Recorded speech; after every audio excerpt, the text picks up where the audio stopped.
하이하이, 안녕하세요, 텐입니다. 이번 폴더블 2종 말고도 함께 출시한 제품들이 있죠. 이는 갤럭시 워치 6와 갤럭시 탭 S9인데요. 이번 영상에서는 갤럭시 워치 6를 다룰 겁니다. 그런데 당시 이걸 착용해보다가 예상 밖의 상황으로 구매하고 싶다는 생각이 들었는데요. 원래는 워치를 구매할 계획은 없었는데 어떤 점에서 그렇게 느꼈는지 빠르게 얘기를 해보겠습니다. 그리고 구독자 이벤트 진행 중인데 고정 댓글 참고 부탁드릴게요. IT도 패션이다.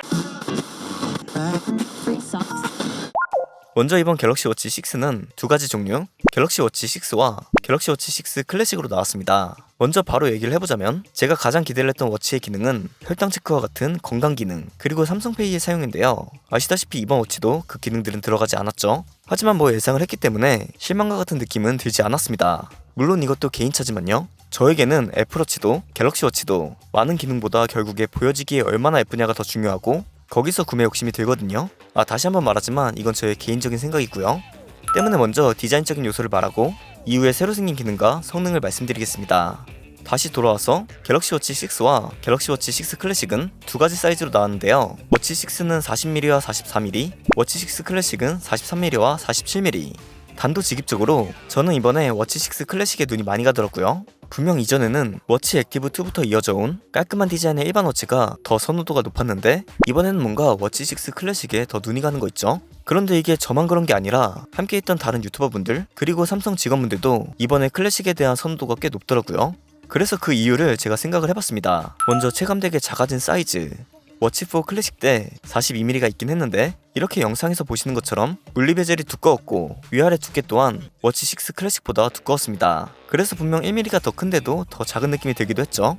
그리고 워치 5 때는 클래식이 사라지고 프로가 생겼었는데 이는 45mm 단일 모델로 출시를 했었고 저는 손목이 얇기 때문에 큰 크기의 워치는 생각이 없어 보지도 않았습니다. 저는 그런 이유 때문에 애플워치 울트라도 구매를 안 했었죠. 그래서 저는 뭔가 예쁘게 작아진 것만 같이 보이는 이 크기가 이번 워치 중 클래식이 예뻐 보이는 첫 번째 이유였고요. 두 번째 이유는 아무래도 현재는 레트로가 유행이기 때문이다 라고 생각이 듭니다. 저는 지금 테크 유튜버 주제에 요즘 가장 많이 끼는 워치가 그냥 지샥이거든요. 이유 없이 그냥 이게 더 손이 많이 가죠. 시계에서는 일단 레트로가 유행이 아니어도 헤드폰, 옷 스타일, 음악 등 현재 레트로가 판을 치고 있습니다. 이는 국내뿐이 아니라 일본이나 다른 나라에서도 레트로 그 자체가 유행 중인데요. 물론 이 유행이 제 예상보다 더 오래가고 있긴 하지만요. 이런 레트로가 트렌디하다고 느껴지는 지금 사회에서 이런 물리 베젤이 있고 살짝은 투박해 보이는 이 디자인은 눈이 갈 수밖에 없는 것 같습니다. 그리고 블랙과 실버는 레트로의 상징적인 색깔이기도 하죠. 사실 워치4 클래식도 지금 보니까 좀 예뻐요. 그래서 시간이 흘러 보는 눈이 달라졌다가 두 번째 이유라고 생각이 듭니다. 갑자기 워치 6 클래식이 예뻐 보여서 이런 소리를 해봤고요. 사실 43mm보다도 더 작으면 개인적으로는 더 예쁠 것 같은데 아무튼 스마트워치에 이 정도도 나쁘지 않다. 다만 손목이 얇은 여성분들은 이것도 아마 클 겁니다. 그래서 이런 분들은 일반 워치 6 40mm를 가셔야 할 것 같다. 제 손목 둘레가 16에서 16.5 정도 되거든요. 워치의 크기별 착용샷을 볼까요?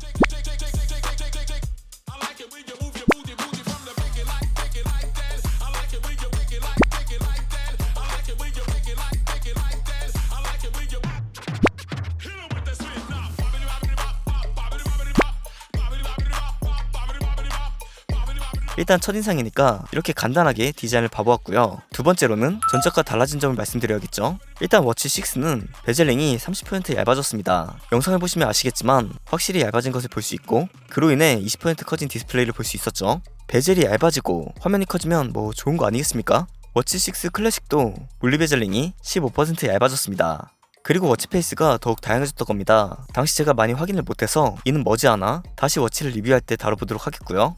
하나 또 확실하게 좋아진 점이 있는 건 밴드를 탈착할 때 전에는 하나씩 빼줘야 했던 시스템이 이번에는 원클릭 터치로 밴드를 뺄 수 있는, 그러니까 더 편하게 줄줄이 할 수 있게 되었습니다. 그리고 함께 액세서리로 있던 콜라보 스트랩들도 봤었는데요. 꽤 많은 종류의 스트랩이 콜라보 제품으로 있었고 그에 맞는 워치 페이스가 따로 있었기 때문에 콜라보 제품에 원하는 디자인이 있다면 이 콜라보 스트랩으로 워치를 맞춰봐도 좋겠죠. 사실 이번 워치에서 강조를 했던 게 이런 디자인의 변화보다도 건강관리의 발전이었습니다. 수면 패턴을 분석해준다고 하고요. 이에 맞춤형 코칭도 해준다고 하는데요. 이로 인해 수면 점수를 5가지로 알려준다고 합니다. 워치만 가지고도 좋은 수면 습관을 기르는데 포인트가 있다라는데 이것도 받아보면 한번 써봐야죠. 또한 낙상 감지, 종합 심장 건강 관리, 고저 심박 알림, 불규칙 심장 리듬 알림, 심전도, 혈압 측정 등 여러 기능들을 강조했습니다. 그리고 건강관리 기능과 함께 강조한 기능은 피트니스 기능이었는데요. 개인 심폐역량 기반의 운동 가이드도 있고 개인별 맞춤형 달리기 가이드도 생겼다고 합니다. 그리고 저강도 운동, 체중 조절 운동, 유산소 운동, 무산소 운동, 최대 심박수 운동 등 이것들도 써봐야죠. 삼성페이는 안되지만 이전부터 가능했던 티머니, 카카오페이, 네이버페이 등은 가능하다고 하고요. 모바일 연동이 편리해졌고 카메라 컨트롤 가능, 내 폰 찾기 기능 등이 생겼고 앱 사용도 부드러워졌다고 하는데 이는 제가 사용 후에 최대한 빠르게 후기로 알려드릴게요. 사실 저는 워치의 경우 처음에 말했던 저에게 정말 필요한 기능들이 아닌 이상 이 디자인이 가장 중요한데 이번에는 제 취향의 디자인이 하나 보여서 흔히 말해 그냥 뻑이 간 것 같습니다. 이게 안경도 직접 써봐야 나랑 잘 어울리는지 알 수 있잖아요. 이런 시계도 똑같습니다. 구매를 원하신다면 오프라인 매장으로 가셔서 사이즈 테스트를 꼭 해보시는 것을 추천드립니다. 실물도 볼 겸 말이죠. 이게 또 개인 취향이 안 맞을 수도 있는 거고요. 이상 오늘 저의 갤럭시 워치 6 첫인상은 여기까지였고 다음 워치 영상에서는 코디, 사용법, 설정, 그리고 앞서 테스트를 못해본 기능들도 소개를 해드리겠습니다. 마지막으로 구독자 이벤트 참고 부탁드리고 저는 텐이었습니다. 대박.